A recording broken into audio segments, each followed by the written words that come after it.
Bienvenidas, bienvenidos una vez más a un nuevo seminario web del Foro de Cobertura de la Crisis Mundial de Salud.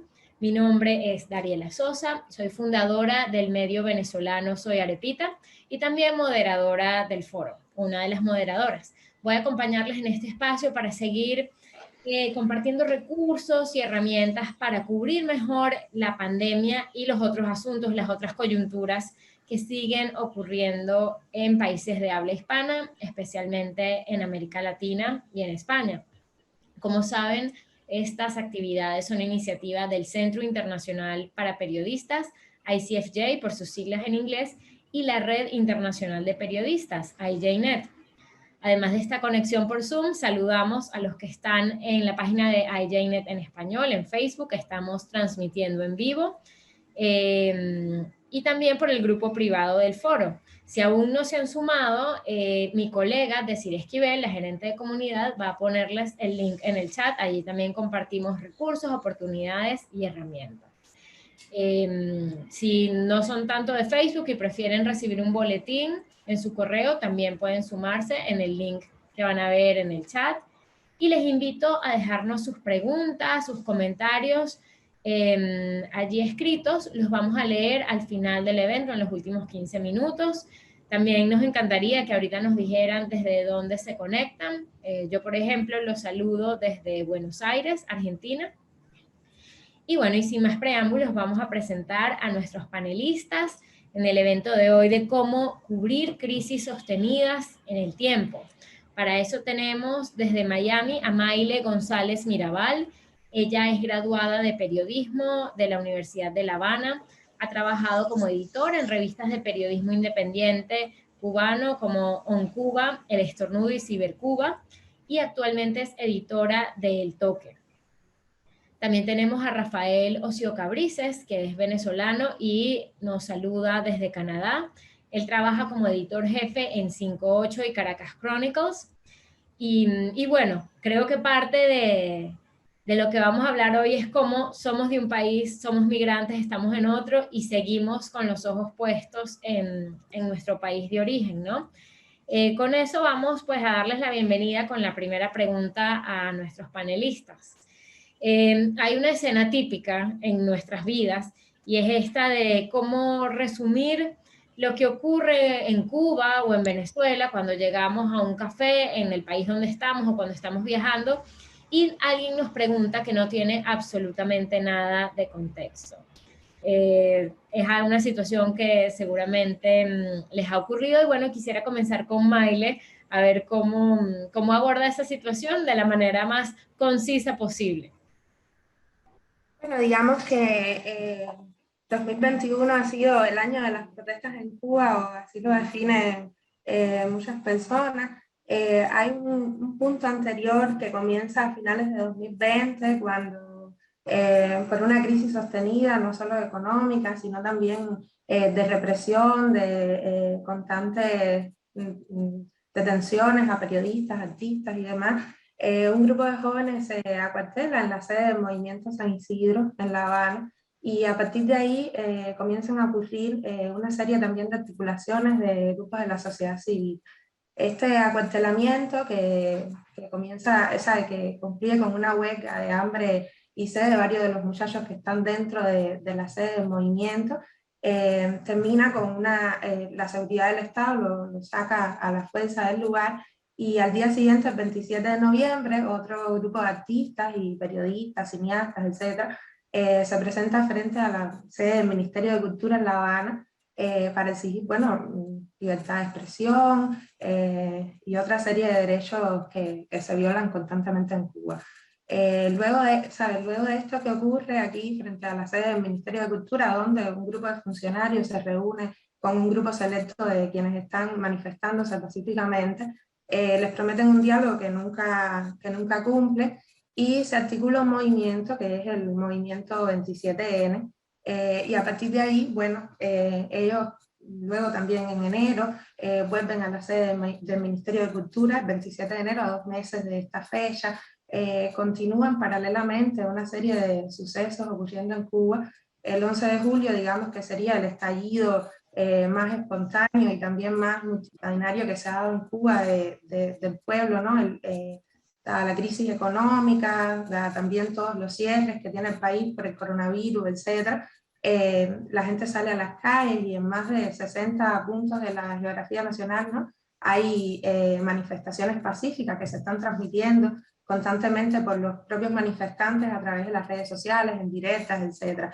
Esto termina con más de 1000 detenidos según los coteos que han hecho organizaciones no gubernamentales, porque bueno, cifras oficiales sobre los detenidos y desaparecidos Cuba nunca dio o no ha dado. Dentro de los detenidos hay decenas de jóvenes y adolescentes, se hacen una serie de juicios sumarios, demás. A partir de todo esto se articula también la plataforma Archipiélago, que es una plataforma que convoca a una manifestación pacífica el 15 de noviembre, y la particularidad que tienen ellos en específico es que deciden notificar a las autoridades de esta marcha pacífica que pretenden hacer para exigir la liberación de todos estos presos políticos y también, bueno, el respeto a los derechos humanos y todo lo demás. La marcha, como algunos sabrán, no se llevó a cabo. La policía política impidió que esto ocurriera. Fueron semanas antes amenazados muchos de los rostros de Archipiélago. A muchos de los periodistas y también de los activistas no los dejaron salir desde días antes de sus casas. Y bueno, esto ha sido un contexto sui generis, yo creo, este año para Cuba, porque ha sido un año donde la sociedad civil se ha articulado, primeramente, ha roto también un poco esas barreras del silencio, digamos, no solo en la calle, sino también a través de las redes sociales. Ha sido también un año económicamente muy complejo para Cuba. Todos los años lo han sido, pero bueno, este en particular, por el coronavirus y demás, ha sido un año difícil. Creo que eso sería un resumen, digamos, de los últimos acontecimientos que han ocurrido en el país en este año. Gracias Bueno, por este ejercicio de síntesis. Vamos ahora con Venezuela. Bueno, por mi parte, aquí en Canadá la situación es de percepción del público frente al tema venezolano es diferente al de Cuba, porque, bueno, con Cuba, como pasa con Venezuela en América Latina, la gente suele tener ya una posición, ¿no? Y bueno, aquí en Canadá la gente tiene una relación con Cuba muy distinta a la que tiene en Estados Unidos. 1 millón de canadienses van en un año normal, sin pandemia, a Cuba. Hay inversiones canadienses allá, las relaciones son estrechas. Y bueno, muchísima gente va a Cuba y se trae su souvenir del Che y anda con gorras con la estrella roja por las calles de Montreal, de una de las democracias más desarrolladas del planeta, pues, y bueno, les parece muy chévere una dictadura con playa, pues. Entonces, bueno, con el caso de Venezuela hay que explicar las cosas desde el principio. Uno tiene que hablar de petróleo, uno tiene que hablar de reinas de belleza, uno tiene que hablar de dónde está Venezuela, porque ni siquiera saben. Entonces, de Venezuela solo se habla cuando está pasando algo gravísimo en el país que genera imágenes. Si no hay una protesta en la que están arrestando a miles de personas y matando a cientos de personas en la calle, Venezuela no existe en los medios. O si no hay una situación de escasez generalizada y de hiperinflación y de gente comiendo la basura, si no hay imágenes de pornomiseria y de catástrofe, Venezuela no aparece. Entonces, si Venezuela no aparece en los medios, no, en la televisión específicamente, nadie te pregunta por Venezuela. De vez en cuando, sí, alguien te puede decir, bueno, y la cosa en Venezuela mejoró, se tranquilizó al menos, y uno dice, bueno, sí, pero la gente no tiene demasiado interés. Entonces, hay que ser realmente muy sintético. A veces la pregunta específica es si Estados Unidos tiene derecho a meterse en los asuntos de Venezuela, porque hay una relación como de amor-odio y muy apasionada hacia Estados Unidos. Pero en general el desconocimiento sobre Venezuela es grandísimo. Es un país que vive muy metido hacia adentro. Y que la verdad es que no solo tiene poco interés por el resto del mundo, sino que tiene poco interés por su propio país. O sea, aquí a la gente ni siquiera le interesa la política local. No digamos de la de un país del tercer mundo, pues. Entonces, mi problema no es explicarle Venezuela a los canadienses, sino explicar Venezuela a los propios venezolanos que están afuera. Porque nuestra primera audiencia en 5.8, que es en español, y en Caracas Chronicles, que es en inglés, son venezolanos que están afuera. Aunque 5.8 se lee mucho dentro de Venezuela, en el caso de Caracas Chronicles se lee sobre todo afuera. Y ahí hay un público que nosotros hemos detectado que es interesante, que son los venezolanos de segunda generación, que llegaron muy pequeños a Estados Unidos o Alemania, están creciendo allá y leen en inglés. Puede que hablen español en su casa, pero leen en inglés. Y escriben en inglés, algunos de ellos colaboran en Caracas Chronicles. Entonces, nosotros tenemos que brindar un relato del país que más que sintético se ocupe de evadir la falta de matices o la polarización que sigue existiendo, o el contagio de medios de la diáspora con agendas locales. Por ejemplo, en Florida hay un montón de pequeños medios de diáspora venezolana. Nosotros también somos un pequeño medio, cabe destacar, ¿no? Pero en Florida hay como una frutificación de pequeños websites que compiten por ese tráfico de contenido sobre Venezuela. Y en muchos casos se contagian con las agendas informativas de Florida. Del mismo modo en que los venezolanos se contagian de los debates políticos que hay en Florida. Entonces, si hay muchos venezolanos trompistas, por ejemplo, esos medios se convierten en trompistas también.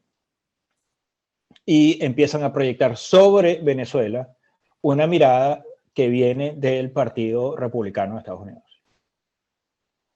Del mismo modo como los lectores de Granma en Cuba, si es que Granma todavía se lee, mirarán Venezuela con los ojos del Partido Comunista Cubano, o los fans del presidente Bukele en El Salvador mirarán Venezuela con los ojos de Bukele o de Bolsonaro o de you name it, ¿no? Entonces, para nosotros el reto, más que síntesis, es encontrar una manera de traducir los cambios del país, que son continuos y que son muy desconcertantes, a una audiencia no solo poco informada, sino poco propensa a fijarse en los matices de las cosas y en la manera contradictoria, difícil de entender, difícil de explicar, en que las cosas se manifiestan en Venezuela, ¿no? Entonces, bueno, ese es para nosotros el primer reto en cuanto a hablar, explicar Venezuela, que es nuestra promesa básica a nuestros lectores, ¿no? Los que están dentro del país, que a veces no entienden, por falta de medios, porque tienen los medios bloqueados, o porque, bueno, en medio del rollo de vivir en Venezuela no tienen tiempo de hacerse una opinión sustancial. Y frente a los venezolanos que están afuera y algunos observadores de Venezuela que en general son gente bastante enterada. O sea, la gente que nos lee a nosotros, que no es venezolana, son venezolanistas, son académicos, son gobiernos, son gente de organizaciones internacionales que sabe qué está pasando y está, por lo general, bastante mejor informada porque son lectores profesionales del caso venezolano. Muy bien. Bueno, han mencionado muchas cosas sobre las cuales vamos a ir a lo largo de la conversación. Una de las cosas que queremos discutir hoy es también cómo se cubre el conflicto desde afuera y desde el territorio. Y para eso quiero compartirles mi pantalla con un video de Jessica Domínguez desde Cuba. Saben que en Cuba es muy difícil que Zoom funcione por la velocidad de Internet, la capacidad del Internet allí, pero nos pareció bien tener este testimonio y queremos que luego ustedes den un breve comentario también a lo que ella nos comente. Cualquier problema con el video escriben en el chat, pero bueno, debería funcionar bien. Okay. Hola a todos, a todas. Muchas gracias por la invitación. Es un placer para mí compartir este espacio, aunque sea desde la distancia. Mi nombre es Jessica Domínguez y desde 2017 soy editora del medio independiente El Toque. Estoy en La Habana.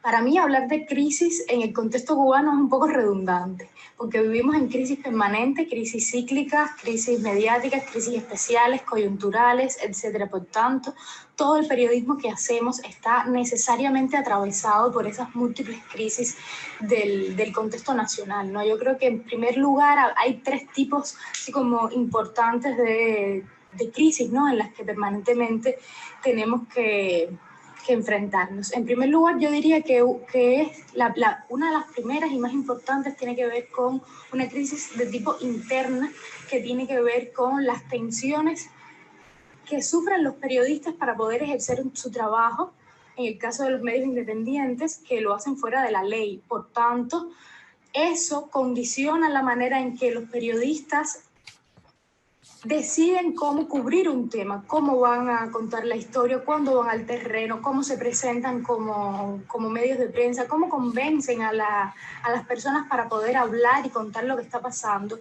Y es algo que enrarece la manera de hacer periodismo y que obviamente no pasa en otros contextos, pero que en Cuba es parte del ejercicio cotidiano.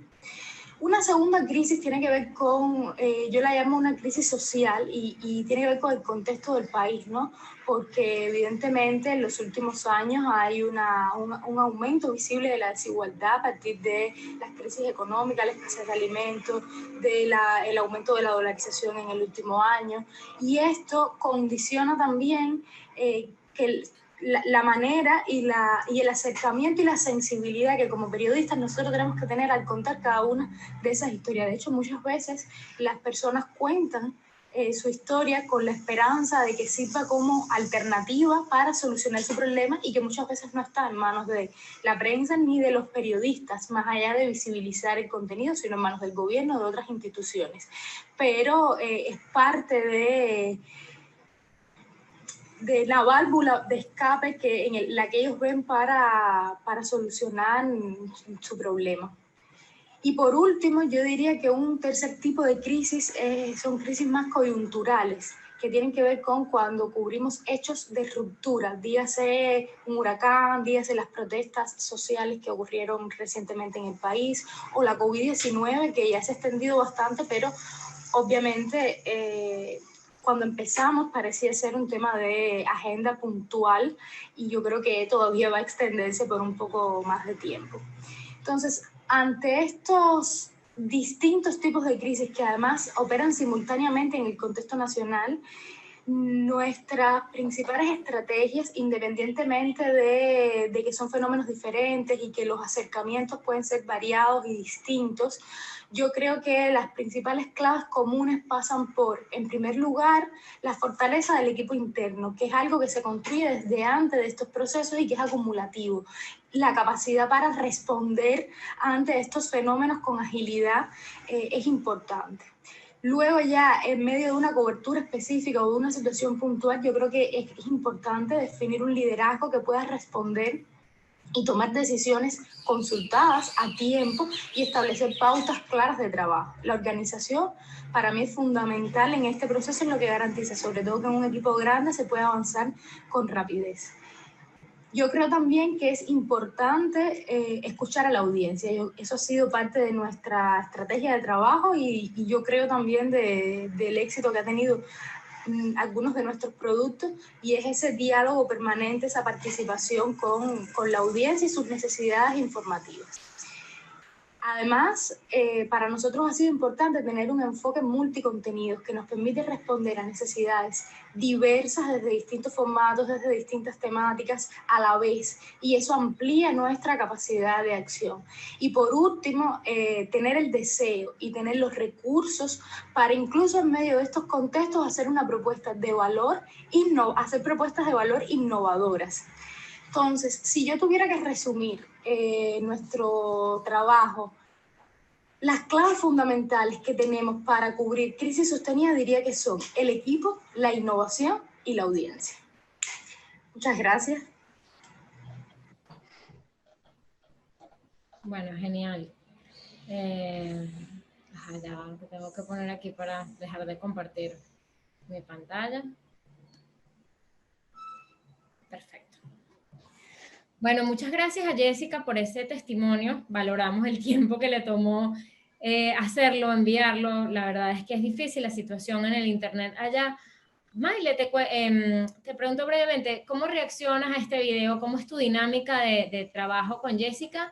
¿Y cómo escuchan a la audiencia, no? Sabiendo que, bueno, hay un poquito de audiencia aquí, otro allá, y que están geográficamente divididos y también con retos y desafíos diversos. Está silenciada. Disculpe.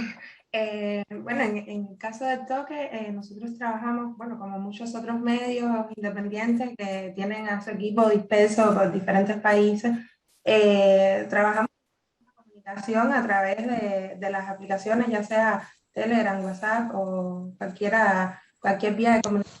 Tenemos también una retroalimentación constante, reuniones y demás del equipo para escucharnos unos a otros.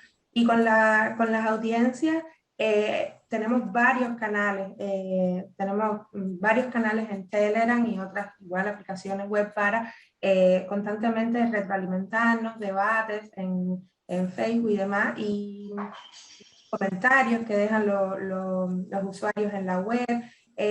Casi siempre como damos seguimiento a esos temas, nos metemos, los propios editores, los periodistas, nos metemos en los debates que hay en grupos, igual en redes sociales sobre cualquiera que sea la realidad cubana, ya sean grupos relacionados a la economía, a las ventas, o grupos de debate de política o cualquiera que sea el tema, para estar en constante comunicación con los usuarios, ¿no? En cuáles son los temas que interesan, qué quieren saber, cuáles son las dudas en esos temas, qué podemos aportarle nosotros desde el periodismo, más allá de visibilizar las historias, a veces también un poco ayudar a entender procesos, a dar herramientas legales o de cualquier otro tipo.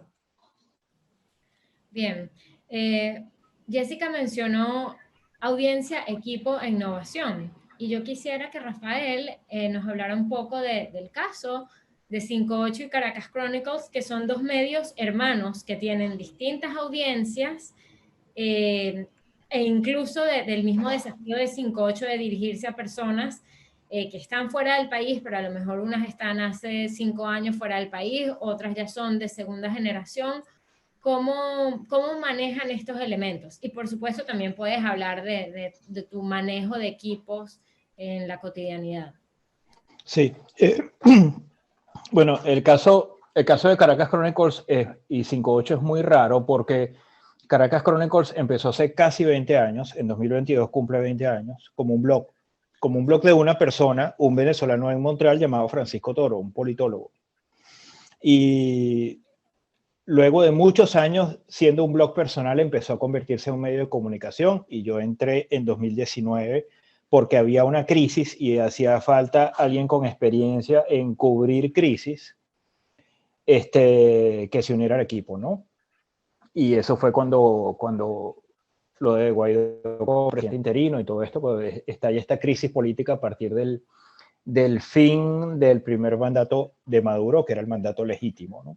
Entonces, en ese momento nació 58 en agosto de 2019, y el plan inicial era hacer una versión de Caracas Chronicles en español y terminó siendo hacer un medio hermano de Caracas Chronicles pero distinto, con un rango temático distinto. Caracas Chronicles se ocupa sobre todo de política y economía, porque esa es lo que le interesa a esa audiencia que fue desarrollada durante todos estos años, mientras que 5.8 tiene más interés en la experiencia colectiva, social y cultural de transformación de la sociedad venezolana adentro y afuera, ¿no?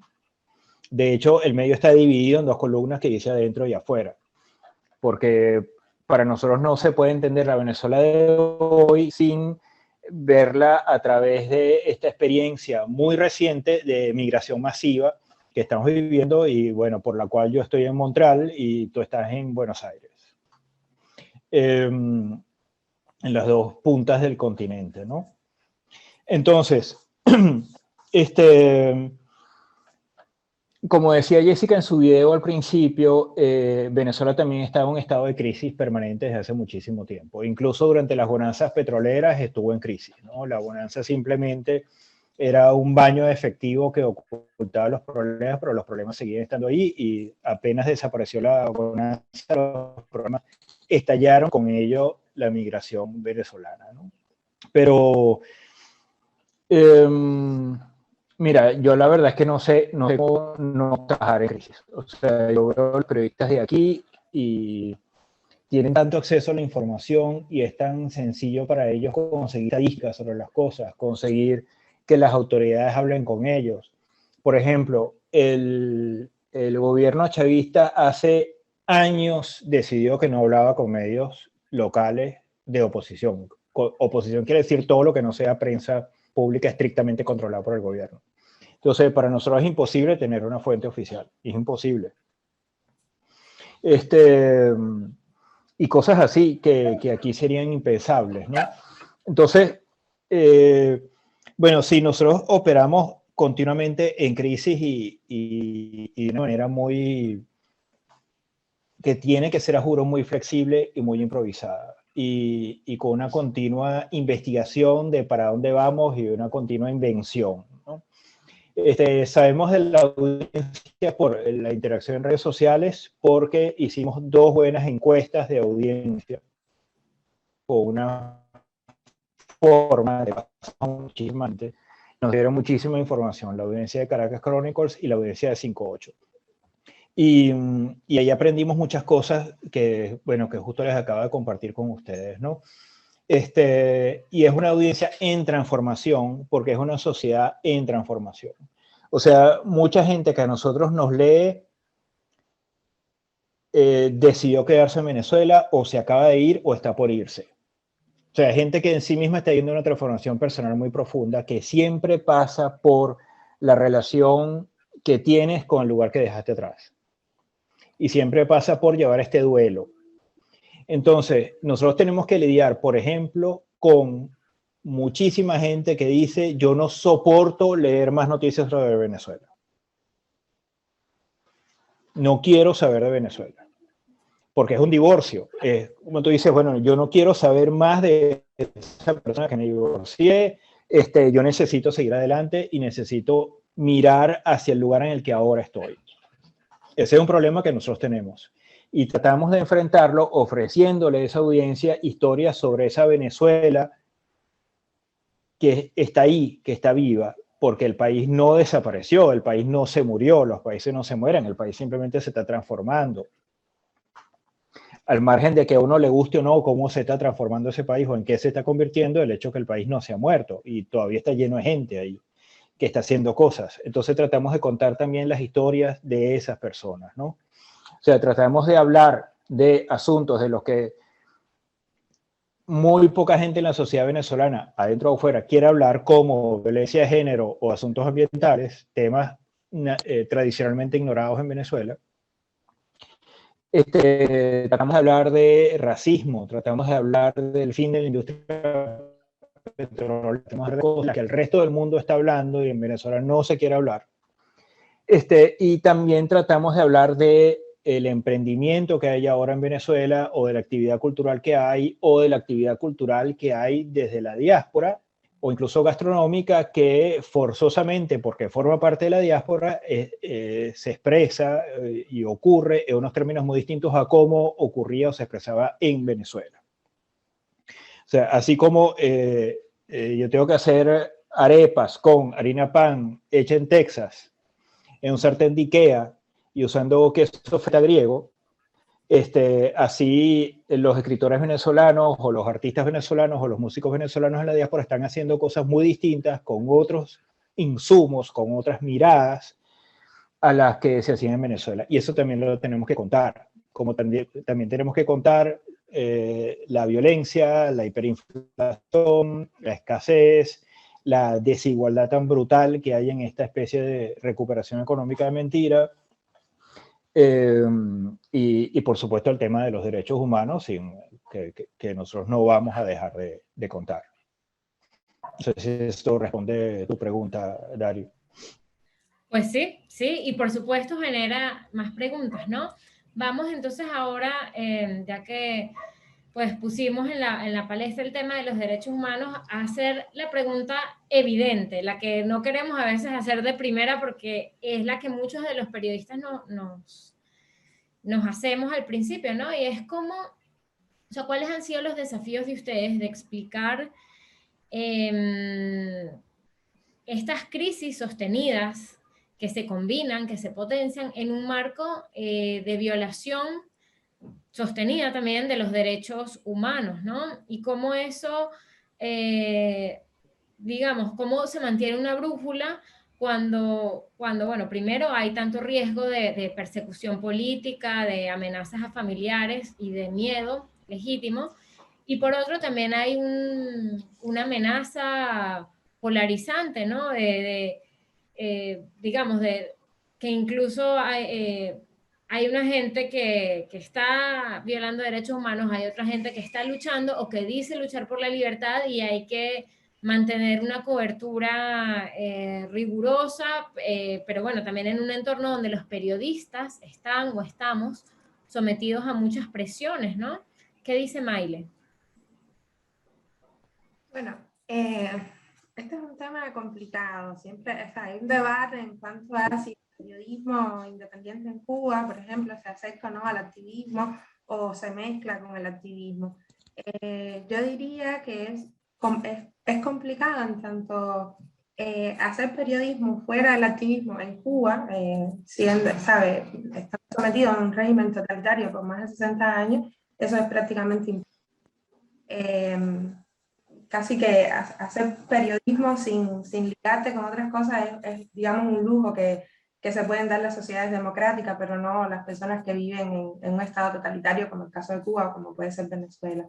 Es un desafío constante poder contar esas historias, poder acompañar a los participantes de esas historias, a los protagonistas de esas historias, sin ser también tú un protagonista. Por ejemplo, en Cuba, en los últimos años y sobre todo en los últimos meses, la mayoría de los periodistas que trabajan para medios independientes han sido víctimas de arrestos domiciliarios por meses, algunos, por semanas, por días, ¿sabes? La policía política decide cuándo tú puedes o no salir de tu casa, y ante una fecha o un evento anunciado o rumoreado, o sea, ya es imposible que la seguridad del Estado te deje salir de la casa, al menos. Entonces, en ese contexto es muy complicado, o sea, cómo haces periodismo si además, como estábamos hablando en su momento, es imposible también acceder a las fuentes oficiales. Las fuentes oficiales no hablan con los medios independientes, no hay forma de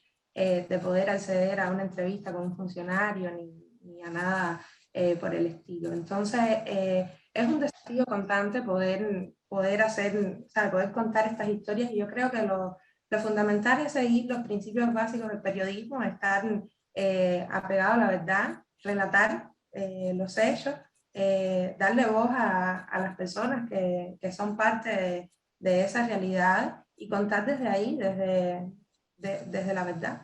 Creo que el desafío que nos queda, y siempre estando nosotros también implicados en esa realidad, porque ya te digo, ¿sabes? ¿Cómo cubres una protesta como periodista si no tienes una credencial o un permiso para hacerlo? Si participas en esa protesta o intentas mirar esa protesta como periodista, eso es imposible. Tú también eres parte de esa protesta y estás ahí acompañando la protesta y participando.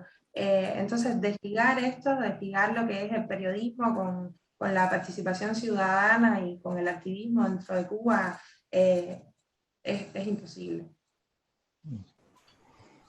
Rafael. Sí, bueno, entiendo muchísimo lo que dice Maile, más allá de las diferencias que todavía hay entre Cuba y Venezuela, pese a la afinidad de sus regímenes de gobierno y a la conexión que en muchos ámbitos hay entre Cuba y Venezuela, ¿no? Las dos crisis están relacionadas e impactan una en la otra. Como nosotros tampoco podemos hablar con fuentes oficiales y como tampoco pensamos que los políticos de oposición nos vayan a decir nada que no estén diciendo ya en sus redes sociales, nosotros no entrevistamos políticos, nunca.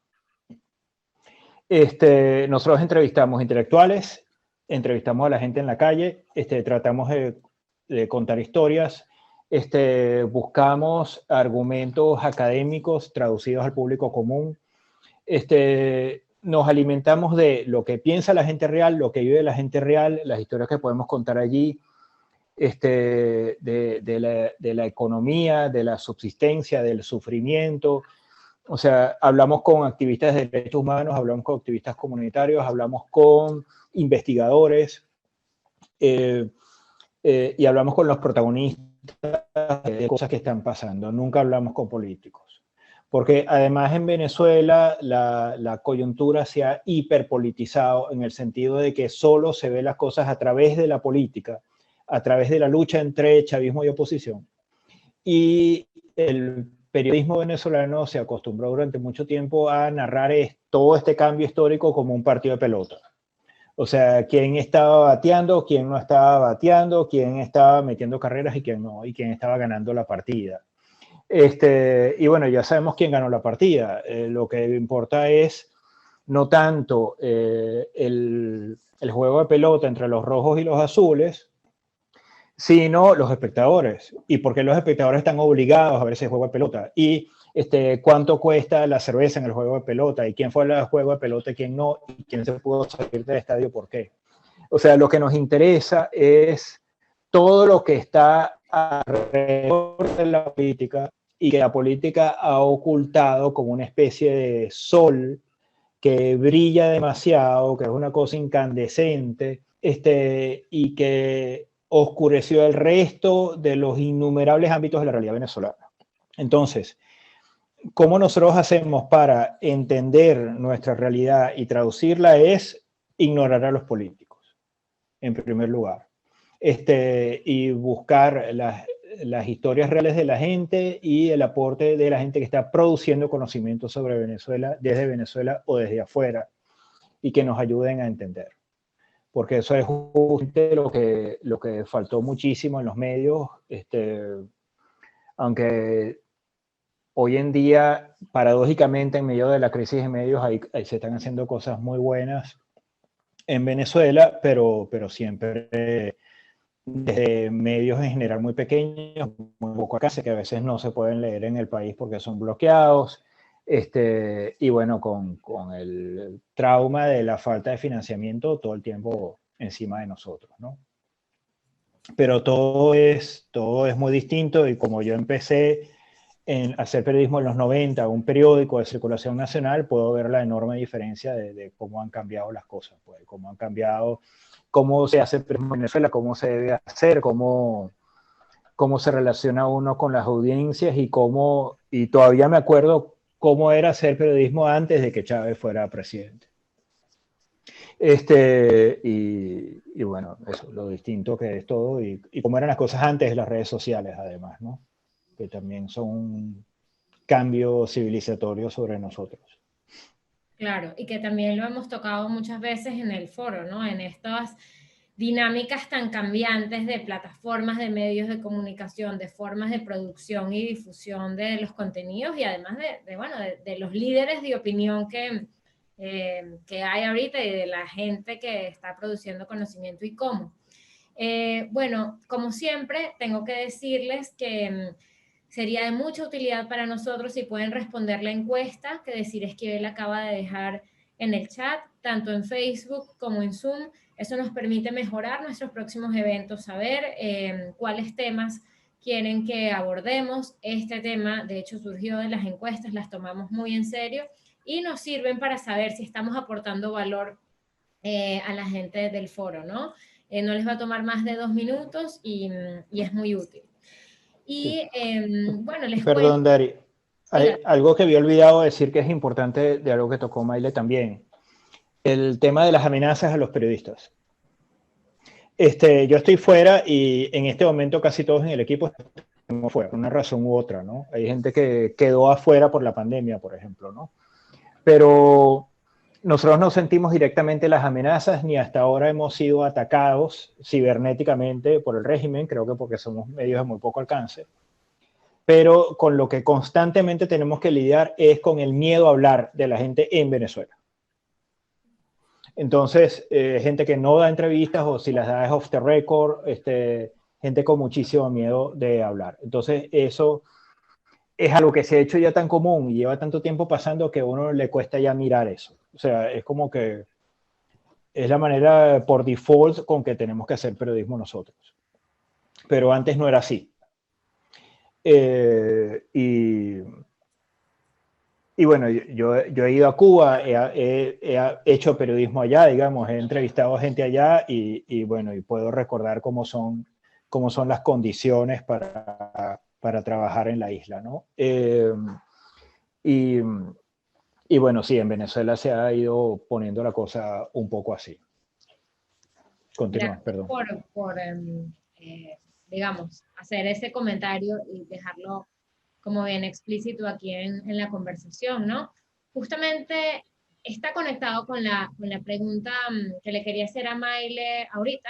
También, Rafa, si quieres agregar algo, puedes hacerlo en cuanto a cómo cuidamos a nuestros equipos de periodistas, adentro o afuera. Aunque uno esté afuera, siempre hay colegas, afectos adentro, hay formas de coercionarte y los regímenes autoritarios siempre buscan maneras más sofisticadas de hacerlo. Y también tenemos el miedo a hablar de las fuentes o incluso a veces como periodista el miedo a agarrar un tema de investigación porque incluso que eso salga a la luz no es la teoría de cambio que ocurre pues en muchas democracias en donde se protege a los periodistas y hay un Estado de Derecho en donde a lo mejor sale una cosa complicada a la luz y puede haber tentáculos del poder que estén molestos, pero digamos va a haber contrapesos institucionales para que eso tenga un propósito, ¿no? ¿Cómo manejamos el miedo en nuestras fuentes y el lógico miedo, ¿no? En nuestras fuentes, en nuestros equipos y con nuestros familiares? Bueno, en el caso del toque nosotros tenemos un principio, digamos, y es que nada es más importante que la vida y la seguridad de nuestros periodistas, ¿no? Entonces, como equipo editorial, como grupo editorial, para nosotros es impensable enviar a alguien a un lugar primero donde su vida pueda correr peligro, o segundo, donde simplemente no quiere estar o no quiera ir por el temor que sea. Ay, disculpe. Ya una vez que por la razón que sea se decida en coordinación, ay, disculpen, qué pena. Tranquila, toma toda la voz que necesites. Les recuerdo que si nos pueden ayudar llenando la encuesta de ICFJ, solo nos toma 2 minutos y es importante para entender temas, próximas coberturas y cómo pues vamos haciendo que este foro sea más útil. Y ahora volvemos contigo, Maile. Si la tos nos tranquila, aquí ya ha pasado de todo. Vienen hijos, suenan perros, pájaros, así que bueno, estamos en confianza. Sí, bueno, nada, estaba diciendo, si llegado el caso en coordinación y el equipo editorial, bueno, hay una determinada historia que el periodista va a cubrir dentro de Cuba, Lo primero es que esto se organiza, no sale un periodista que haya detrás un equipo que esté cuidándolo con una comunicación directa de principio hasta fin, y si llegado el caso pasara algo, digamos, fuera detenido o sus equipos fueran confiscados o lo que sea, nosotros tenemos en el toque dos tipos de acompañamiento. Primero, el acompañamiento legal, y tenemos un equipo de juristas que acompañan hasta donde se puede, al menos en toda la parte de legal, ¿sabes? Jurídica, a los periodistas que son víctimas de estas situaciones, y bueno, también el acompañamiento psicológico. Siempre estamos abiertos y dispuestos a conversar con las personas, por cualquiera que sean sus miedos. Realizamos habitualmente foros y debates y demás, a veces con especialistas, para acompañar a estos periodistas que desde dentro de Cuba están trabajando o intentando hacer su trabajo constantemente. Muchas gracias. Bueno, en nuestro caso es igual. Igual que con el toque, medio que me encanta, por cierto, que leo. Nosotros nunca, y bueno, esa es la responsabilidad sobre todo mía, que es el que tiene que asignar las pautas y los temas y eso, nunca mandamos a alguien a una pauta que sea peligrosa, donde haya algún riesgo para el reportero. Nada, ninguna historia, ninguna foto, ninguna entrevista es más importante que la seguridad del periodista. A mí no me importa perder la exclusiva, nada. Para mí lo más importante es eso, y me parecía tan inmoral que estando yo en Montreal, en una ciudad tan segura, en una democracia plena, mandando a alguien a someterse a ser secuestrado en una cárcel chavista. O sea, no. Nos han pasado cosas. Nos han pasado, bueno, encuentros desagradables con los grupos paramilitares en Venezuela.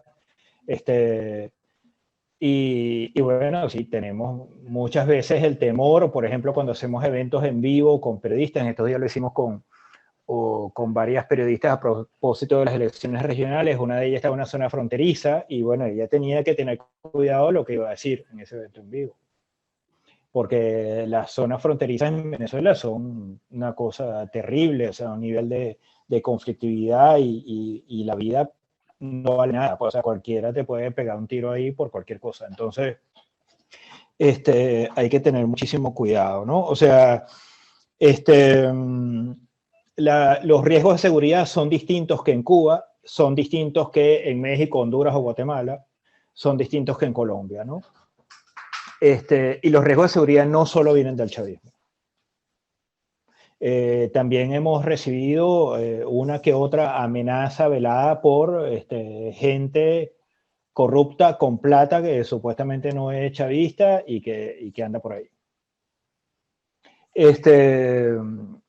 Entonces, del mismo modo en que cuando yo trabajaba en un periódico, yo sentía mucha más presión de los anunciantes del periódico que del propio gobierno, que ya era hostil al periódico. O sea, es algo de lo que además no solemos echarle toda la culpa al gobierno, que es dictatorial y que es horrible. Todo esto lo sabemos, pero no solo el gobierno ejerce censura y no solo promueve la anticensura entre nosotros y no solo ejerce presión. Porque esa misma gente que se rasga las vestiduras por la prensa independiente, el día que la prensa independiente dice algo que no les gusta, se convierte en tu enemigo instantáneamente. Tan rápido como un Nescafé. O sea, y bueno, con eso también hay que lidiar, y con eso he tenido yo que lidiar durante 25 años haciendo periodismo. Entonces, nosotros tenemos acompañamiento legal, no tenemos acompañamiento psicológico ni espiritual. Tenemos ron a veces, y ya. El día que nos pase algo grave, bueno, no sé, veremos qué hacemos. Pero tratamos de evitar que nos pase. Exacto, ese es el punto. Yo creo que evitar y no arriesgar nunca a un reportero, incluso sin que la gente salga a esos escenarios de riesgo, ya tenemos que lidiar con los interrogatorios constantes de la policía, de la seguridad del Estado, a miembros sin estar en el hecho, sin salir a entrevistar a las fuentes, ¿sabes? Desde su casa, quizás con el trabajo que están realizando para el medio, ya eso es suficiente para que sea citado, amenazado. Entonces, imagina mandar a alguien a un espacio, como dice Rafael, estando además tú fuera. Sí. Así es. Perdón, estoy respondiendo una nota aquí que me dejaron. No se preocupen. ¿Es verdad lo que pasa en tu país? Eso les aseguro que lo han escuchado una y probablemente muchas veces. Y a veces es difícil responder porque no sabemos dónde se informó la gente de lo que pasa en tu país. Los relatos sobre Venezuela y Cuba también los usan gobiernos y políticos de otros países como herramientas políticas, ¿no? Y nos quedan 10 minutos en el foro y quería preguntarles cómo se sienten ustedes con esto y si estos relatos tienen efectos en las crisis internas. Rafael habló de medios venezolanos con tendencia trompista en Florida, por ejemplo, cómo el relato y la utilización de Venezuela o Cuba como herramientas políticas los ha impactado en el ejercicio del periodismo.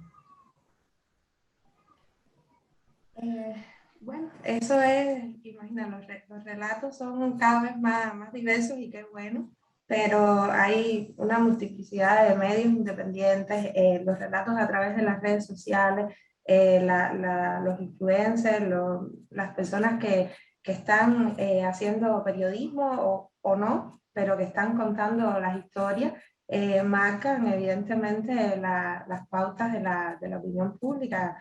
De la opinión pública internacional, de los gobiernos y de las personas en general. No sé si comprendo bien la pregunta, pero creo que depende mucho del medio, de quién esté contando la historia, de los usos que estén haciendo para eso. Yo creo que nosotros, en el caso nuestro, para nosotros lo más importante es contar la verdad, contar las historias desde sus protagonistas, hacer un relato que cuente los hechos y no solo los interprete, sino también que los ponga sobre la mesa, que los diga tal cual fueron, los describa. Eso para nosotros es fundamental y creo que bueno, que a partir de ahí estaremos en alguna medida aportando un granito para esa opinión variopinta que se crean las diferentes audiencias. Sí, sí, a ver, 58 y Caracas Chronicles se parecen mucho al Toque en el sentido de que no son medios de investigación, ni son medios que están todo el tiempo dando las noticias, sino que son medios sobre todo de análisis e interpretación de la realidad, ¿no? Y de buscar las fuentes de la realidad más allá de la cortina de propaganda de los distintos bandos políticos en pugna, ¿no?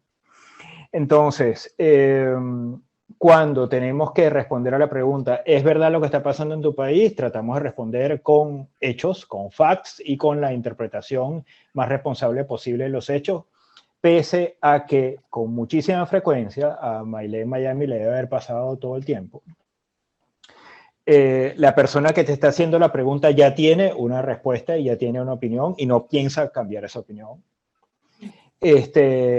Y aunque nunca haya pisado tu país, pretende explicarte qué es tu país. O sea, yo no sé cuántas veces en distintos países de América Latina yo me he tenido que caer a gritos en un panel con alguien que me está acusando de ser agente de la CIA o comunista, porque no estoy diciendo lo que se supone que debo decir para esa persona.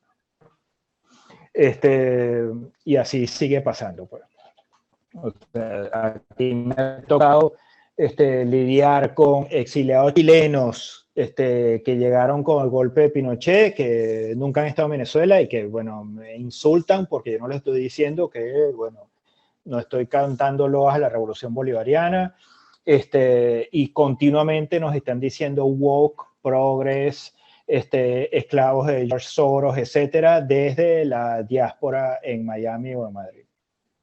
Entonces, bueno, ¿cómo hacemos? Responder con facts. Pues responder con hechos y afincarnos en, nosotros tenemos que hacer nuestro deber, nosotros tenemos que hacer las cosas como a nosotros nos parece, y una ventaja que tiene tener un medio pequeño independiente es que, a diferencia de los medios donde empezamos a hacer periodismo cuando hace años, no tenemos un jefe que nos está imponiendo unas cosas o que nos está mandando a callar o que nos está diciendo de eso no se habla porque el anunciante es el dueño de ese banco que tú dices que está metido en un problema. Entonces, bueno, aquí nosotros tenemos mucha más libertad de hacer las cosas y la verdad que los límites para esa libertad es la responsabilidad de uno. Y bueno, sí, responsabilidad, no vamos a tener lo único que nosotros tenemos, que es credibilidad. Pero bueno, todos sabemos aquí en este entorno lo difícil que es lidiar con audiencias en esta época en la que las cámaras de eco de las redes sociales y de los medios crean tanta gente absolutamente convencida de que la Tierra es plana o de que las vacunas no existen o de que el COVID es una gripe estacional o tantas otras cosas, o de que no hay una dictadura en Venezuela, ni en Nicaragua, ni en Cuba, y de que cualquier cosa. Pues. Ambos hablaron de audiencias en transformación. Y ya para cerrar, como última pregunta, quería que habláramos de cómo imaginan, o sea, digamos, cómo construyen ustedes ahorita y con miras a los años por venir sus comunidades, las comunidades de sus medios, sabiendo que bueno, en Cuba desde hace más tiempo, pero ahora también en Venezuela, al haber diásporas tan grandes y que empiezan a tener modos de vida tan distintos a los del territorio, y bueno, y también la vida en el territorio va cambiando y en unas tasas impresionantes, a veces las prioridades comienzan a ser distintas, las teorías de cambio, los modos de resolver los problemas. Entonces, ¿cómo mantener, si es que es posible, un relato unificado y no fragmentado del país cuando hay modos tan extremadamente distintos de vivir el país? Bueno, en ese caso retomo algo que hablaba Rafael al inicio, creo que en la primera pregunta, y es ese material. O sea, yo creo que en el caso de Cuba, y bueno, me imagino que Venezuela también, y de cualquier país, el país trasciende sus fronteras físicas, porque el país también somos todos los que estamos fuera y pensamos el país o vivimos incluso sin pensar en el país en momentos determinados. Entonces, o sea, contar la diáspora es contar Cuba también, en este caso, ¿no? Y ese es un tema que al toque en particular le interesa y que hemos tratado de mantener y de aumentar. Yo estaba pensando en lo que decía Rafael, de cómo los artistas venezolanos están haciendo la música con contenidos de aquí y de allá, pero también generando un arte que también está pensado desde lo venezolano y para lo venezolano. Con Cuba creo que pasa lo mismo. Entonces, no, ¿sabes? Separar a los cubanos que están fuera de los cubanos que están dentro, yo creo que no lleva a ninguna parte. Al final el país es todo, ¿sabes? Todo junto, y nosotros desde el periodismo no podemos perder esa perspectiva para poder contar esa multiplicidad de voces y de historias que componen lo que sería el país en términos generales. Sí. Dari, tú hablas de cómo hacer un relato unificado pese a la fragmentación. Yo creo que se trata más bien de relatar esa fragmentación. O sea, nosotros vía políticas editoriales definidas, que no pueden ser demasiado rígidas ni demasiado fijas, que se tienen que cambiar, se tienen que ir corrigiendo, como estas que te expliqué sobre Caracas Chronicles y sobre, o sea, el rango de intereses de Caracas Chronicles, el rango de intereses de 5.8, comparando con el rango de intereses de los otros medios de ahora y de los otros medios de antes. Vía esas políticas uno establece unos temas principales que uno quiere atender, y y uno parte de unos grandes supuestos, ¿no? Por ejemplo, que la sociedad venezolana tiene 15% de su población afuera en cuestión de 5 años. Eso es muy fuerte. O sea, que un país esté perdiendo población por emigración es algo muy fuerte y eso impacta todo. Ese dato baña toda nuestra perspectiva, como también hay otros datos esenciales sobre el país. La democracia se perdió, la industria petrolera está en el suelo, o sea, varias de las concepciones con las cuales mi generación creció ya no existen. Entonces, más que un relato unificado, partimos de unas premisas sobre los grandes ejes de la transformación del país para relatar esa fragmentación, porque efectivamente es una fragmentación. Venezuela se está convirtiendo en otra cosa, incluso dentro de sí misma. O sea, hay regiones que se están desconectando. La desigualdad está creando desconexión física, incluso dentro de una misma ciudad. O sea, no solo hoy es muy difícil ir de Caracas a Maracaibo, y hace 10 años no lo era, sino que hay gente en el sur de Maracaibo que nunca va al norte de Maracaibo y nunca ha visto esa burbuja de prosperidad que nosotros sacamos en una nota en 5.8. O sea, sacamos una nota sobre los nuevos negocios en Maracaibo, una ciudad que hace 2 años parecía una novela de Cormac McCarthy, una cosa con saqueos, incendios, la ciudad oscura durante 7 días. Y ahora hay negocios y franquicias y food trucks como en Wynwood, y la gente dice, pero yo nunca he visto eso, porque yo nunca voy a esa parte de la ciudad. Antes podía ir, pero ahora no tengo gasolina, no puedo. Entonces, contar esos pequeños detalles ayudan a describir esa fragmentación, a describir la forma, la separación entre los pedazos de esa imagen que teníamos de Venezuela que se rompió. ¿Me explico? Es difícil, pero bueno, es el reto continuo de todo el día, aparte del financiamiento, las redes, la construcción de las audiencias y las comunidades. Pues. Quiero agradecer a Rafael Ocio Cabrices y a Maile González por su tiempo, su dedicación, por no rendirse para seguir haciendo periodismo independiente, ellos y sus equipos, en los contextos autoritarios. Los invitamos a revisar los medios en los que trabajan, El Toque, 5.8 y Caracas Chronicles. Pueden dejar los enlaces allí para que los colegas en España y en América Latina puedan tener acceso a ellos. Y les agradezco a todos también su tiempo, su energía. Les recordamos que esto va a estar disponible en YouTube, en el canal del Foro de Cobertura Global de la Crisis Mundial de Salud de IJNet. Muchísimas gracias de nuevo por compartir con nosotros. Feliz tarde, feliz noche y nos vemos el próximo jueves. Gracias, chao.